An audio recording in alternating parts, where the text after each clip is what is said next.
हाँ तो मित्रों, मैं Radhe Radhe last option DSD से बोल रहा हूँ। आप लोग मेरे YouTube चैनल पर प्रायः तंत्र उपचार के बारे में सुनते आए हैं।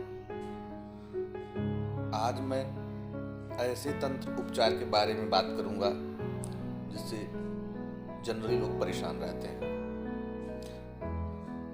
आपने अधिकांश लोगों को यह कहते सुनते सुना होगा कि हमारा अमुक ग्रह खराब है, जैसे किसी का मंगल तीव्र है, किसी का बुध बहुत कमजोर है, किसी का गुरु वक्री है, किसी का शुक्र अस्त है। तो आज मैं इन्हीं के विषय में आप लोगों से बात करना चाह रहा हूं। सबसे पहले तो आप लोग मेरे YouTube चैनल को सब्सक्राइब कर लिया करें, ताकि जब भी मैं इस तरह से कोई विशेष उपाय आप लोगों को दूं तो वह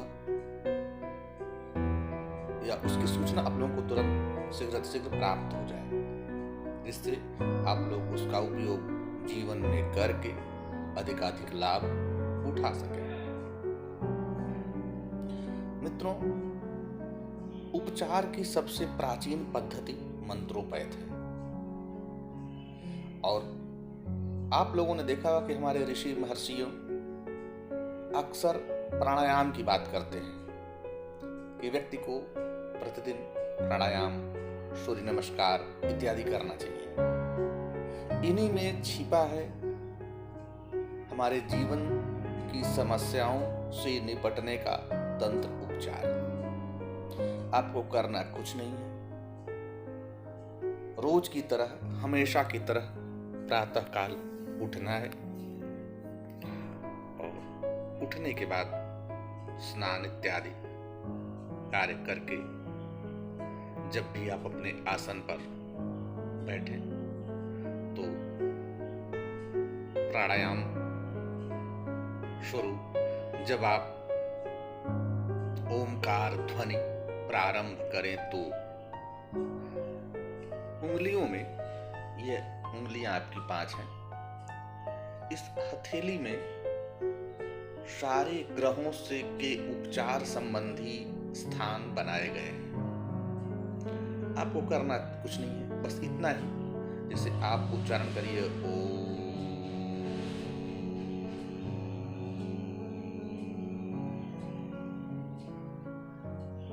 तो उस समय अगर आपको अपने गुरु को व्यवस्थित करना है तो हथेली में गुरु का स्थान तर्जनी उंगली के नीचे, तर्जनी उंगली के नीचे जो स्थान उभरा हुआ है, इसे गुरु पर्वत कहते हैं। इस गुरु पर्वत को आपको स्पर्श करना है, जैसे ये देखिए, ये ओ,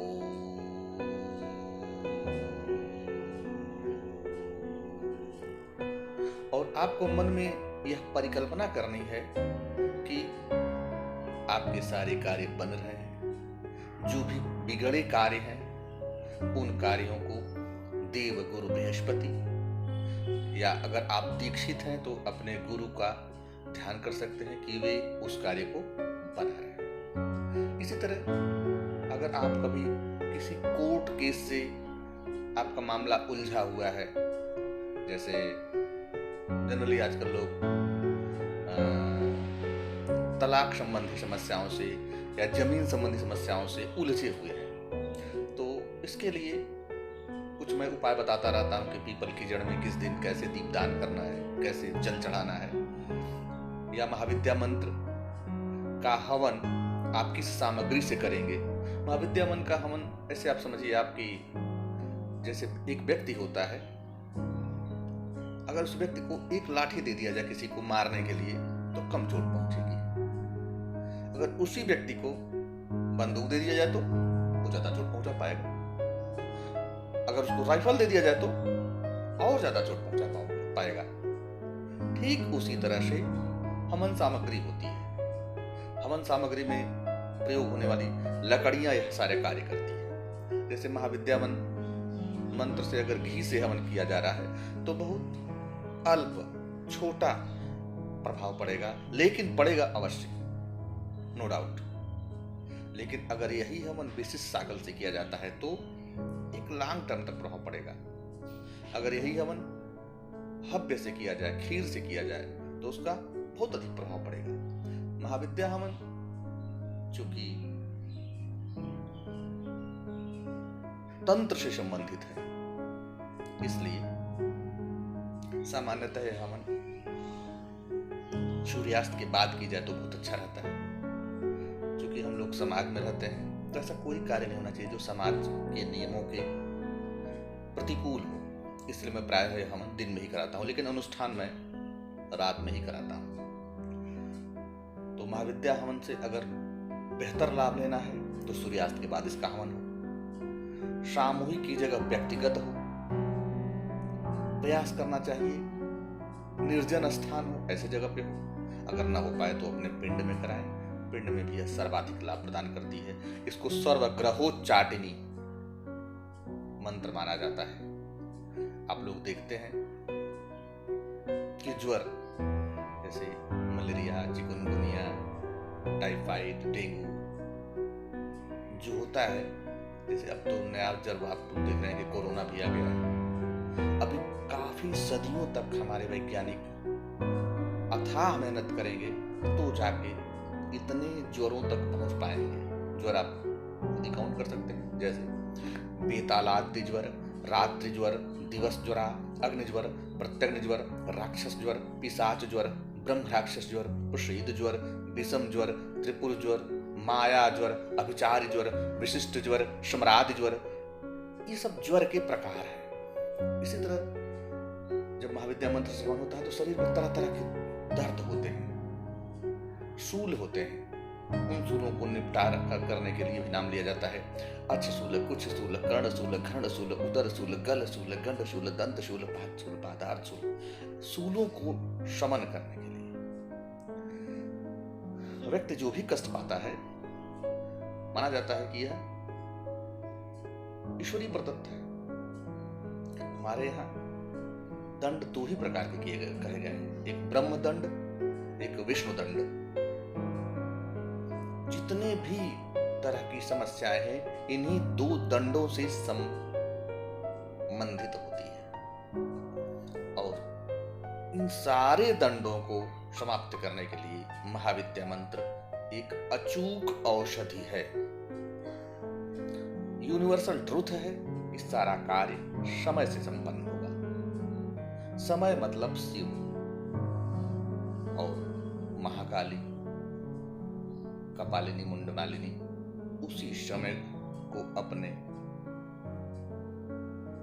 पद के नीचे, पैर के नीचे रखते हुए सारे कार्यों को संपन्न करती है। इसीलिए यह विधा तंत्र मानी जाती है। मतलब यूनिवर्सल ट्रुथ से भी हटकर अगर कोई कार्य संपन्न कराना है तो आपको महाकाली की शरण में जाना होगा। वैसे भी मान्यता है कि कलिकाल में 4 देव ही स्वतः जागृत हैं, जिसमें महाकाली, महाभैरव, महागणेश और महासूर्य। महाशब्द लगाने से आप लोग थोड़ा सा भ्रमित हो सकते हैं, लेकिन सत्य है। जैसे गणेश को भी आप लीजिए तो सारे गणों के अधिपति को गणेश कहा जाता है, लेकिन जैसे ही आप महागणेश कहते हैं तुरंत दिमाग स्ट्राइक करता है कि यह शिव के बारे में बात किया जा रहा है। हाँ, तो कम टू द पॉइंट, मैं कह रहा था कि हथेली में सारे ग्रहों के उपचार संबंधी व्यवस्थाएं हैं। जैसे गुरु संबंधी कोई समस्या हो तो आपको ओंकार का उच्चारण करते हुए तर्जनी उंगली के नीचे अंगुष्ठा ही क्यों? क्योंकि इसको ब्रह्म माना गया है। जब यह अपनी शक्ति को गुरु से अटैच कर देगा, जोड़ देगा, तो आपके गुरु व्यवस्थित होंगे। अगर शनि संबंधी समस्याएं हैं, कोर्ट केस ज्यादा है, तो ओंकार के उच्चारण के साथ आपको शनि पर्वत को स्पर्श करना होगा।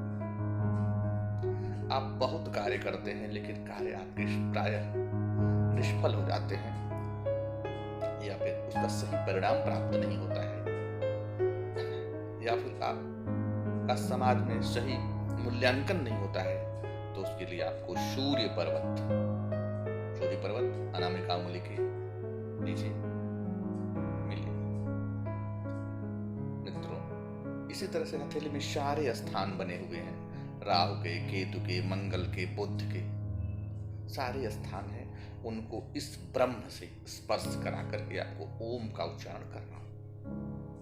मित्रों, ये वीडियो काफी लंबा हो गया है, हम फिर कभी और अन्य उपचार संबंधी बात करेंगे।